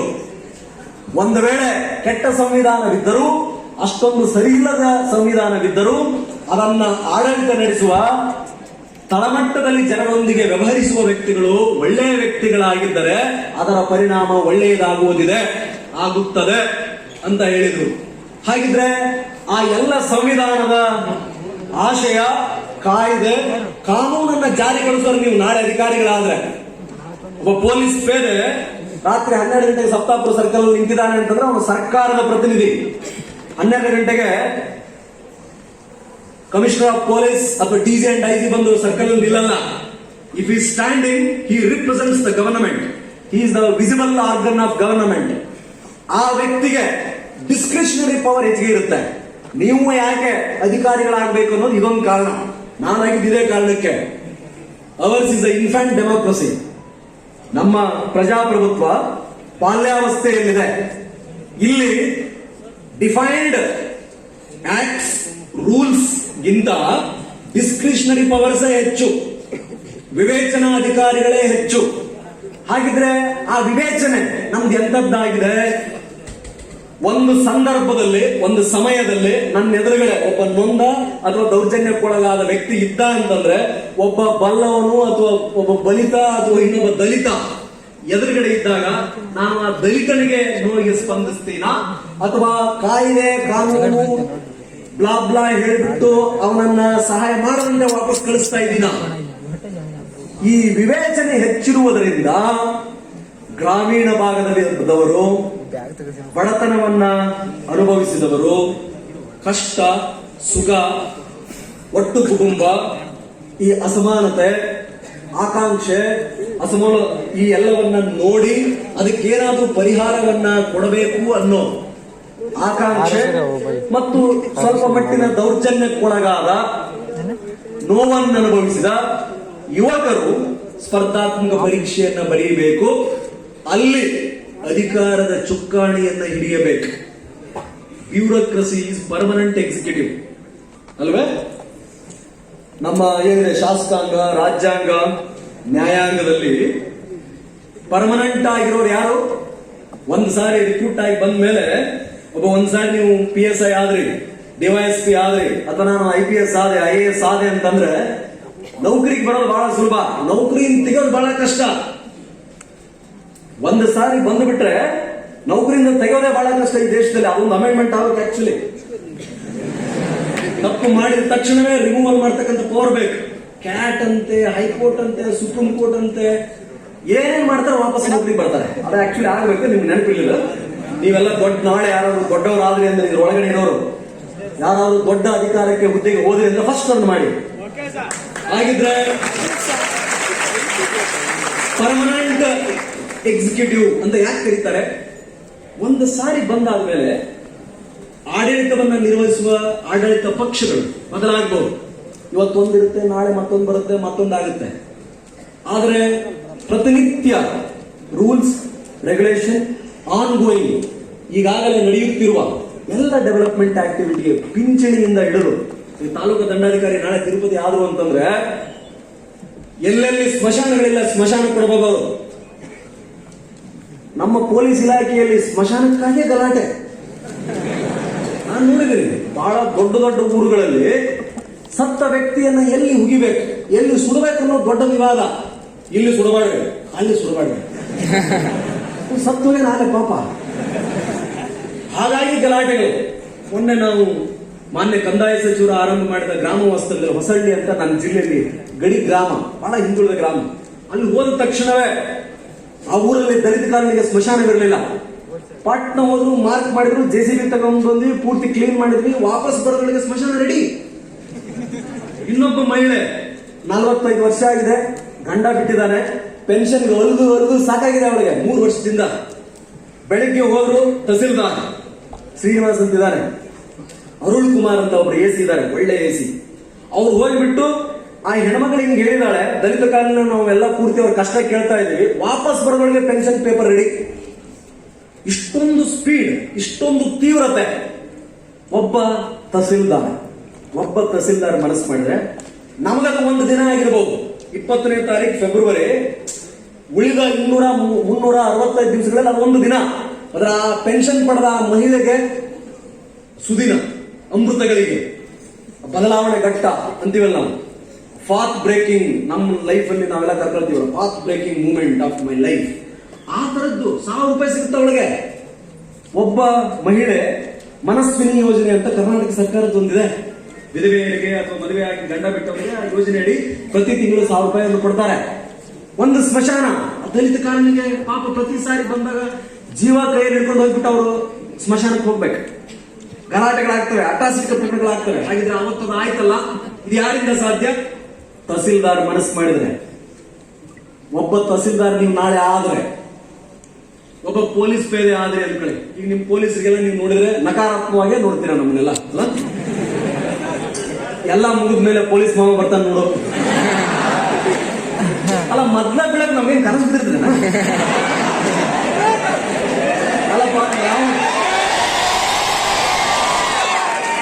ನಾವು ನಿಮ್ಮಂದನೆ ಚರ್ಮದೇಹಧಾರಿಗಳು. ನಮ್ಗೆ ಚುಚ್ಚಿದ್ರೆ ನಮಗೂ ರಕ್ತ ಬರುತ್ತೆ. ನಾವು ಅಸಹಾಯ ಸೂರ ಅಲ್ಲ, ಅಸಾಮಾನ್ಯ ವೀರರು ನಾವಲ್ಲ. ಆದರೆ ಸ್ಪಂದಿಸುವ, ನಿಮಗೆ ಕಣ್ಣಿಗೆ ಕಾಣುವ ಒಂಥರ ಸರ್ಕಾರ ಇದ್ದಂಗೆ. ಯಾರು ಸಹಾಯಕ್ಕೆ ಬರ್ತಿದ್ರೆ ಪೊಲೀಸರು ಬರ್ತಾರೆ. ಈ 112 ಅಂತ ನಮ್ಮ ಸರ್ಕಾರದ ಬಹು ಉದ್ದೇಶಿತ ಒಂದು ಯೋಜನೆ ಇದೆ, ಗೊತ್ತಿದೆಯಾ ನಿಮ್ಗೆಲ್ಲರಿಗೂ? ಎಮರ್ಜೆನ್ಸಿ ರೆಸ್ಪಾನ್ಸ್ ಸಪೋರ್ಟ್ ಸಿಸ್ಟಮ್ ಅಂತ ಹೇಳಿ ಕೇಂದ್ರ ಸರ್ಕಾರದ ಒಂದು ಯೋಜನೆ.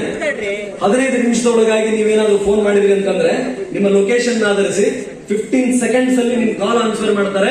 15 ಮಿನಿಟ್ಸ್ ಅಲ್ಲಿ ನೀವೇನ್ ಸಮಸ್ಯೆ ಹೇಳ್ತೀರಿ ಆ ಸ್ಪಾಟ್ ಬರುತ್ತೆ ನಮ್ಮೊಂದು ವೆಹಿಕಲ್. ಈಗ 911 ಅಂತ ಹೇಳಿ ಪಾಶ್ಚಾತ್ಯ ದೇಶಗಳಲ್ಲಿ ಏನಿದೆಯಲ್ಲ ಆ ತರ ಅವ್ರು ಬರ್ತಾರೆ. ಉಳಿದವ್ರು ಯಾರು ಬರ್ತಾರಪ್ಪ? ನಿಮ್ಮ ಅಣ್ಣ ಕರೆದ್ರು ಅರ್ಧ ಗಂಟೆ ಬೇಕು ಅವ್ನು ಬರಕ, ಎಲ್ಲೇ ಇರ್ತಾನೆ ಪಾಪ. ಅಥವಾ ನೀವು ರಾಯಚೂರಿಗೆ ಇದ್ದವ್ರಂತೂ ಬರ್ಲಿಕ್ಕಾಗಲ್ಲ, ಗುಲ್ಬರ್ಗದಂತೂ ಬರಕಾಗಲ್ಲ, ಯಾದಗಿರಿ ಶಾಪುರಂತೂ ಮಾತಾಯಿಲ್ಲ. ಬರೋರು ಯಾರು? ಪೊಲೀಸರು ಅಲ್ವೇ? ಹಾಗಿದ್ರೆ ಆ ಪೊಲೀಸ್ ನನ್ನ ಪ್ರಕಾರ ಆ ಕ್ಷಣ ಅವನ ವಿವೇಚನೆಯಲ್ಲಿ ತೆಗೆದುಕೊಳ್ಳುವ ನಿರ್ಧಾರ ಒಬ್ಬರ ಭವಿಷ್ಯತ್ತನ್ನ ನಿರ್ಧರಿಸಬಲ್ಲದು. ನಿಮಗೇನಾದ್ರೂ ಈ ಉದಾಹರಣೆಗೆ ನಿಮ್ ಕೋಪ ಇರ್ತದೆ, ಎಲ್ಲ ಚೈಲ್ಡ್ ಲೇಚರ್ನ ಅವ್ರು ನಡೆಯಲ್ಲ, ಹೆಲ್ಮೆಟ್ ಹಾಕ್ಲಾರ್ದವ್ರು ನಡೀತಾರೆ ಅಲ್ಲ. ಆ ಹೆಲ್ಮೆಟ್ ಅಭಿಯಾನ ಆರಂಭ ಮಾಡಿದಾಗ ಎಲ್ಲ ವಿಡಿಯೋನು ಮಾಡಿಬಿಟ್ರು. ಆ ಪಾಪ ಒಂದ್ ಮಗು ಶಾಲೆಗೆ ಹೋಗ್ತಾ ಇರುತ್ತೆ, ಅದು ನನಗೆ ಡ್ರಾಪ್ ಕೊಡಿ ಸ್ಕೂಲ್ ಬಸ್ ಮಿಸ್ ಆಗಿದೆ ಅನ್ನತ್ತೆ. ಅವಾಗ ಅಂದಾಗ ಅವನು, ಅಮ್ಮ ನಾನು ಹೆಲ್ಮೆಟ್ ಹಾಕಿಲ್ಲ, ನಿನ್ ಕರ್ಕೊಂಡು ಹೋಗ್ಲಿಕ್ಕೆ ಆಗಲ್ಲ ಅಂತ. What nonsense. ನನ್ನ ಉದ್ದೇಶ, ಇಡೀ ದೇಶದಲ್ಲಿ, ಇಡೀ ರಾಜ್ಯದಲ್ಲಿ ಪ್ರತಿನಿತ್ಯ ಅತಿ ಹೆಚ್ಚು, ನನ್ನ ಜಿಲ್ಲೆಯಲ್ಲಿ 50ರಿಂದ 60 ಕೊಲೆ ಪ್ರಕರಣಗಳು ಒಂದು ವರ್ಷಕ್ಕೆ ವರದಿಯಾಗುವುದು. ಕೊಲೆ ಪ್ರತಿನಿತ್ಯ 4 ರಸ್ತೆ ಅಪಘಾತಗಳಲ್ಲಿ 4 ಜನ ಸಾಯ್ತಾರೆ. ನನ್ನ ಪ್ರಕಾರ ಅದು ಕೂಡ ಕೊಲೆನೇ. ಕೊಲೆ ಆದ್ರೆ ನಾವು ಅಷ್ಟೊಂದು ಸೀರಿಯಸ್ ತಗೊಳ್ತೀವಿ. ಪ್ರತಿನಿತ್ಯ ರಸ್ತೆ ಅಪಘಾತದಲ್ಲಿ ಮರಣ ಹೊಂದ್ತಾರೆ. ಹೆಲ್ಮೆಟ್ ಹಾಕಿಲ್ಲ ಅನ್ನೋ ಕಾರಣಕ್ಕೆ, ರೋಡ್ ಹಬ್ಬಲ್ಲಿ ಟೇಪ್ ಅನ್ನ ಪೇಂಟ್ ಮಾಡಿಲ್ಲ ಅನ್ನೋ ಕಾರಣಕ್ಕೆ, ರೇಡಿಯಂ ಸ್ಟಿಕ್ಕರ್ಸ್ ಅಂಟಿಸಿಲ್ಲ ಅನ್ನೋ ಕಾರಣಕ್ಕೆ, ಎಂಜಿನಿಯರಿಂಗ್ ಫೇಲ್ ಅನ್ನೋ ಕಾರಣಕ್ಕೆ, ತ್ರಿಬಲ್ ರೈಡಿಂಗ್ ಅನ್ನೋ ಕಾರಣಕ್ಕೆ, ಕುಡಿದು ಗಾಡಿ ಓಡಿಸಿದ್ರು ಅನ್ನೋ ಕಾರಣಕ್ಕೆ, ಅಥವಾ ಇನ್ನೊಂದು ಟ್ರಕ್ ನಿಂತಿತ್ತು ಅದನ್ನ ನೋಡ್ಲಿಲ್ಲ ಅನ್ನೋ ಹೋಗಿ ಹೊಡೆದ ಕಾರಣಕ್ಕೆ, ಸರ್ವಿಸ್ ರೋಡ್ ಅಲ್ಲಿ ವೀಲಿಂಗ್ ಮಾಡ್ಬೇಕಾದ್ರೆ, ರೇಸಿಂಗ್ ಮಾಡ್ಬೇಕಾದ್ರೆ ಅದರ ಜವಾಬ್ದಾರಿ ತೆಗೆದುಕೊಳ್ಳುವರು ಯಾರು? ಒಬ್ಬ ಹುಡುಗ ಒಂದು ಮನೆಯಲ್ಲಿ 20ರಿಂದ 24 ವಯಸ್ಸಿನ ಹುಡುಗ ತೀರು ಹೋದ ಅಂತಂದ್ರೆ ಆ ನೋವು ತಂದೆ ತಾಯಿಗಳಿಗೆ ಗೊತ್ತು. ಇದನ್ನ ನಿಯಂತ್ರಿಸಲಿಕ್ಕೆ ಒಬ್ಬ ಪೊಲೀಸ್ ಬೇರೆ ಸಾಕು. ನನ್ನ ಪ್ರಕಾರ ಒಳ್ಳೆ police constable, duty minded, that discipline drilled ಒಬ್ಬ ಅಧಿಕಾರಿ ನಿಮ್ಮಲ್ಲಿ ನಾಳೆ ಪೊಲೀಸ್ ಆದ್ರೆ, ಪೊಲೀಸ್ ಅನುಷ ಹೇಳಿದ್ದಲ್ಲ ರೀ, ಸುಲಭ ಅಲ್ಲ. ಅನುಷಾನ್ ಮಾತುಗಳನ್ನು ನೀವು ಸರಿಯಾಗಿ ಕೇಳಿಸ್ಕೊಂಡಿದ್ರೆ, ಎಲ್ರು AC ಆಗಬೇಕು ಅಂತ ಏನೇನೋ ಮಾಡ್ತಾರೆ. ನಿಮ್ ಪ್ರಿಪರೇಷನ್ ಇನ್ನೂ ಸ್ವಲ್ಪ ಟೈಮ್ ಆದ್ಮೇಲೆ ನಿಮ್ಗೆ ಗೊತ್ತಾಗುತ್ತೆ. AC ಆಗಬೇಕು ಅಂತ ಪಡಬಾರದ ಕಷ್ಟ ಪಡ್ತಾರೆ. AC ಆಗುವ ಎಲ್ಲ ಅರ್ಹತೆ ಇದ್ರೂ ಬೇಡ, ನಾನು ಪೊಲೀಸ್ ಆಗ್ಬೇಕು, ನಾನು ಕಾಕಿ ಹಾಕ್ಬೇಕು, ಅಷ್ಟು ಸಾಮಾನ್ಯ ಡಿಸಿಷನ್ ಅಲ್ಲ. ದೇವರಾಣೆ ನಾನು ಪರೀಕ್ಷೆ ಬರೆದಿದ್ದ IAS ಆಗ್ಬೇಕಂತ. ರವಿ DC, ನನ್ನ ಹೆಸರು ರವಿ DC. ಸೊ ನಾನು ಅಲ್ಲಿ ಆಗಬೇಕು ಅಂತ ನಾನು ಪ್ರಯತ್ನ ಪಟ್ಟಾಗ ಆಗಲಿಲ್ಲ. ನಾನು IPS ಆದೆ, I am made for policing. ನಿಂತರು ಕುಂತರು ಅದನ್ನೇ ಆಲೋಚನೆ ಮಾಡ್ತೇನೆ. ಪೊಲೀಸ್ ಹೊಂದ್ಕೊಂಡ್ಬಿಟ್ಟಿದ್ದೀನಿ. ಹಾಗಾಗಿ ನನ್ನ ಮೊದಲ ಹೆಂಡತಿ ಪೊಲೀಸ್. ಡಿಫರೆಂಟ್. ಆದ್ರೆ ಅಷ್ಟು ಸುಲಭವಾಗಿ ಈ ಭಾವನೆಯನ್ನ ತಾಳುವುದು ಅಷ್ಟು ಕಷ್ಟ ಅಲ್ಲ. ನಿಮಗೇನಾದ್ರೂ ಆ ರೀತಿ ನಿಮ್ಗೆ ನೋವಿದ್ರೆ, ಯಾರೊಬ್ಬ ರೌಡಿ ಇರ್ತಾನೆ, ನಿಮ್ಮನ್ನು ಕಾಡಿಸ್ತಾ ಇರ್ತಾನೆ, ಅಥವಾ ಬಂದ್ ವಿನಾಕಾರಣ ನಿಮ್ಮ ಊರಲ್ಲಿ ಕಿರುಕುಳ ಕೊಡ್ತಿರ್ತಾರೆ, ಅವ್ರು ರೌಡಿ ಇದ್ರು ಕೂಡ ಏನು ಮಾಡ್ಲಿಕ್ಕೆ ಆಗಿರಲ್ಲ. ಒಬ್ಬ PSI ಮಿನಿಮಮ್ PSI ಆಗ್ತಾರೆ. ಮಿನಿಮಮ್ PSI ಆದ್ರೂ ಕೂಡ ಆ ನಿಗ್ರಹ, ಉಪಟಳ, ಅಕ್ರಮ ಚಟುವಟಿಕೆಯನ್ನು ಬಗ್ಗಬಡಿಬಹುದು. ಯಾವ ಮಟ್ಟಕ್ಕೆ ಬಗ್ಗಬಡಿಬಹುದು ಅಂದ್ರೆ, ಅಲ್ಲಿಯ ಜನ ನಿಮ್ಮನ್ನ ದೇವ್ರ ತರ ನೋಡ್ಲಿಕ್ಕೆ ಆರಂಭ ಮಾಡ್ತಾರೆ. ಲಿಟ್ರಲಿ ದೇವ್ರ ತರ. ನಾನು ಹಾಗೆ ನೋಡೋದು. ಒಂದು ಪ್ರಮುಖ 5 ಸಮಸ್ಯೆಗಳನ್ನು ಓದಲೆಲ್ಲ ಆಯ್ಕೆ ಮಾಡ್ಕೊಳ್ತೀನಿ. ಟಾಪ್ 5 ನಾನು ಬಂದಿದ್ದೀನಿ Shivamogga, Hassan, Mysuru, west, Bangalore rural. Top 5 problems ಏನಪ್ಪ? ಎಲ್ಲವನ್ನಂತೂ ನನಗೆ ಸುಧಾರಣೆ ಮಾಡ್ಲಿಕ್ಕೆ ಆಗಲ್ಲ. 5 ಟಾಪ್ 5 ಏನಪ್ಪ? ರೌಡಿಸಮ್ ಇದೆಯಾ? Point number 1. ಇಲ್ಲಿಗಲ್ ಆಕ್ಟಿವಿಟಿ ಇದೆಯಾ? Point number 2. ಪಾಯಿಂಟ್ ನಂಬರ್ 3, ಸಿಕ್ಕಾಪಟ್ಟೆ ರೋಡ್ ಆಕ್ಸಿಡೆಂಟ್ ಆಗ್ತಿದೆಯಾ? Rule number 3. 4th, ಜನಸಾಮಾನ್ಯನ ಮನೆ ಬಾಗಿಲಿಗೆ ಪೊಲೀಸ್ ಅಂತಂದ್ರೆ ಭಯ ಅಲ್ಲ, ಭರವಸೆ ಅಂತ ಅನಿಸ್ಬೇಕು. 5th one, ಅಲ್ಲಿ ಯುವ ಜನ ಯಾರಿದ್ದಾರೆ ಅವರೆಲ್ಲ ಸಕಾರಾತ್ಮಕ ಆಲೋಚನೆಗಳನ್ನು ಬಿತ್ತಬೇಕು. That's all. ಈ 5 ಪಾಯಿಂಟ್ ಮೇಲೆ ನಾನು ಎಲ್ಲಾ ಕೆಲಸ ಕಾರ್ಯಗಳನ್ನು ಆರಂಭ ಮಾಡ್ತೀನಿ. ಈ 5ರಲ್ಲಿ 100% ಆಗದೆ ಹೋದ್ರು 50% ಅದನ್ನ ಜಾರಿ ಮಾಡೇ ಮಾಡ್ತೀನಿ. ಅದಕ್ಕೆ ಜನ ಪ್ರೀತಿಸ್ತಾರೆ. ಆ ಅವಕಾಶ ನನಗಷ್ಟೇ ಇದೆಯಾ? ಎಲ್ಲರಿಗೂ ಇದೆ. ಪ್ರತಿಯೊಬ್ಬ PSI ಇದಾನಂದ್ರೆ ಆ ಪೊಲೀಸ್ ಸ್ಟೇಷನ್ SP ಅವನೇ. ಅನುಷಾ ಈಗ ACP ಧಾರವಾಡ ಅಂತಂದ್ರೆ ಈ ಭಾಗದ ಕಮಿಷನರ್ DG and IC ಅವರೇ. ಈ ಗುಣ ಅವ್ರು ಹೇಳಿದ್ರಲ್ಲ, ನಾವು ಹಿಂದೆ ಉಜ್ವಲ್ ಕುಮಾರ್ ಬೋಸ್ ಸಾಹೇಬ್ ಅಂತ ಬಂದಿದ್ರು, ದೀಪಾ ಬೆಳಗಿಸಿ ಹೋದ್ರು, ನೋಡಿದೆ. ರವಿಚಂದ್ರ ಅವರು 2017 ಇದೇ ಸೃಜನಾರಂಗದಲ್ಲಿ ಸ್ಪೀಚ್ ಮಾಡ್ಬೇಕಾದ್ರೆ ನಾನು ಕೂತ್ಕೊಂಡು ಕೇಳಿದೆ. ನಾನು ಹಾಗೆ ಕೇಳ್ತಾ ಇದ್ದೆ. ಒಬ್ರು ಶಿವ ಪಾಟೀಲ್ ಅಂತ ಒಬ್ರು ರವಿ ಸುರ್ಪುರ್ ಅಂತ ಹೇಳಿ 34ನೇ ರ್ಯಾಂಕ್ ಆದ್ರು. ಇಲ್ಲೇ ಡೌನ್ ಡ್ರೀಮ್ ಟೀಮ್ ಅಂತ ಮಾಡ್ಕೊಂಡಿದ್ರು ಸಪ್ತಾಪುರ ಬಾವಿನಲ್ಲಿ. 34ನೇ ರ್ಯಾಂಕ್. ನಾನು ಇಲ್ಲಿ ಓದ್ಬೇಕಾದ್ರೆ 2006 ಅನ್ಸುತ್ತೆ, BA ಸೆಕೆಂಡ್ ಇಯರ್ ಇದ್ದಾಗ. ಆವಾಗ ರವಿ ಸುರ್ಪುರ್ ಅವ್ರನ್ನ ನೋಡ್ಲಿಕ್ಕೆ 34ನೇ ರ್ಯಾಂಕ್ ಅಂತ ಅವರು ನಮ್ಮೂರು ಭಾಗದವರಂತೆ. ಶಿವ ಪಾಟೀಲ್ DYSP ಎಕ್ಸೈಸ್ ಇಲ್ಲ ಧಾರವಾಡದಲ್ಲಿ ಕೆಲಸ ಮಾಡ್ತಿದ್ದಾರೆ. ಅವ್ರ ಫ್ರೆಂಡ್ ಅಂತೆ, ಇಬ್ರು ಡೆಲ್ಲಿನಲ್ಲೇ ಪ್ರಿಪೇರ್ ಆಗಿದ್ದಾರಂತೆ. ನೋಡ್ಲಿಕ್ಕೆ ಹೋಗೋಣ ಅಂತ ದೂರ ನಿಂತ್ಕೊಂಡು ನೋಡೋದು. ಓಹೋ, ಶಿವ ಪಾಟೀಲ್ ಅವರು ಇಲ್ಲೇ ಇದ್ರ, ನಮ್ಮ ಸಿದ್ದರಾಮೇಶ್ವರ ಮಾರ್ಗದರ್ಶಿಯಲ್ಲಿ ಓದ್ತಾ ಇದ್ರ, ಇಲ್ಲೇ ಕನ್ನಡ ಲಿಟರೇಚರ್ ಸಿದ್ಲಿಂಗ್ ಕಾಪ್ಸೆ ಸಾಹೇಬ್ರ ಹತ್ರ ಕನ್ನಡ ಲಿಟರೇಚರ್ ಮಾಡಿ ಓದ್ತಾ ಇದ್ರ.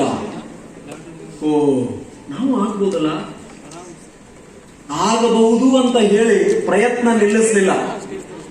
ಆಗಬಹುದು ಅಂತ ಹೇಳ್ಬಿಟ್ಟು ತುಂಬಾ ಹೊತ್ಕೊಂಡು ಮಲಗಲಿಲ್ಲ. ಹಾಗಂತ ನಿಮಗೇನು ವಯೋಮಾನ ಸಹಜವಾದ ನೀವು ಕೆಲಸ ಕಾರ್ಯಗಳನ್ನು ಇವಾಗ ಮಾಡ್ತಿದ್ದೀರಾ, ಅದನ್ನ ಯಾವುದನ್ನು ನಾವು ಮಾಡಿಲ್ಲ ಅಂತಲ್ಲ. ಸಿನಿಮಾ ನೋಡ್ಬೇಕಾದ್ರೆ ಸಿನಿಮಾ ನೋಡಿದೀವಿ, ಹರಟೆ ಹೊಡಿಬೇಕಾದ್ರೆ ಹರಟೆ ಹೊಡೆದಿದ್ದೀವಿ, ಊಟ ಮಾಡ್ಬೇಕಾದ್ರೆ ಊಟ ಮಾಡಿದೀವಿ. ಬಟ್ ಓದ್ಲಿಕ್ಕೆ ಕೂತಾಗ ಬರೋಬ್ಬರು ಓದಿದೀವಿ. ಇನ್ನೇನದ ಪುಸ್ತಕಕ್ಕೆ ಬೇಜಾರಾಗಬೇಕು, ಏನು ಓದ್ತಾನೋ ಮರ. ಯಾಕೆ ಅಂತಂದ್ರೆ ಅದನ್ನ ಬಿಟ್ರೆ ಬೇರೆ ಆಲ್ಟರ್ನೇಟಿವ್ ನಮ್ಮ ಹತ್ರ ಏನು ಇರ್ಲಿಲ್ಲ. We didn't had anything. ನನಗಂತೂ ಇರ್ಲಿಲ್ಲಪ್ಪ, ಬೇರೆಯವರಿಗೆ ಏನೋ ಇತ್ತು.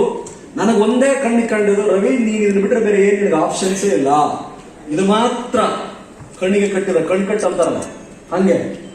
ಆ ರೀತಿಯ ಆಲೋಚನೆಗಳಿತ್ತು ಅಂತಂದ್ರೆ ಅದು ನಿಮ್ಮನ್ನ ಮನಗಲಿಕ್ಕೆ ಬಿಡಲ್ಲ. ಅದನ್ನ ಬೆಳೆಸ್ಕೋಬೇಕು. ಒಳ್ಳೆ ಸಾಂಗತ್ಯ, ಒಳ್ಳೆ ಸ್ನೇಹಿತರು.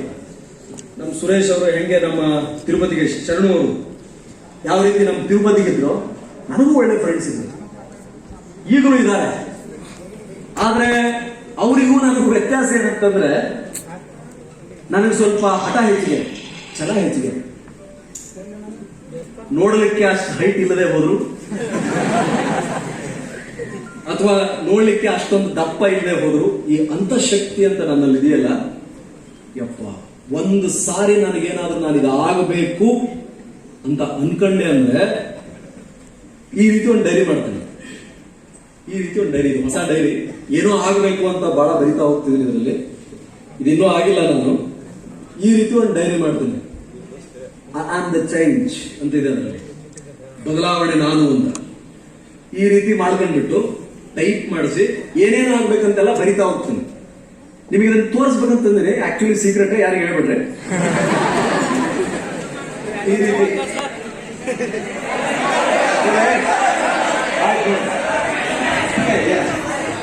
ಕೊಡೋದ್ಬಿಡ್ರೆ. ನಿಮ್ಗೆ ಯಾಕೆ ಹೇಳಿದೆ ಅಂತಂದ್ರೆ, ನನ್ನ ನೆನಪಿನ ಶಕ್ತಿ 25 ನಿಮಿಷದ ನಂತರ ಏನು ಓದ್ತೀನಿ ಅದು ನೆನಪಿರಲ್ಲ ನನಗೆ.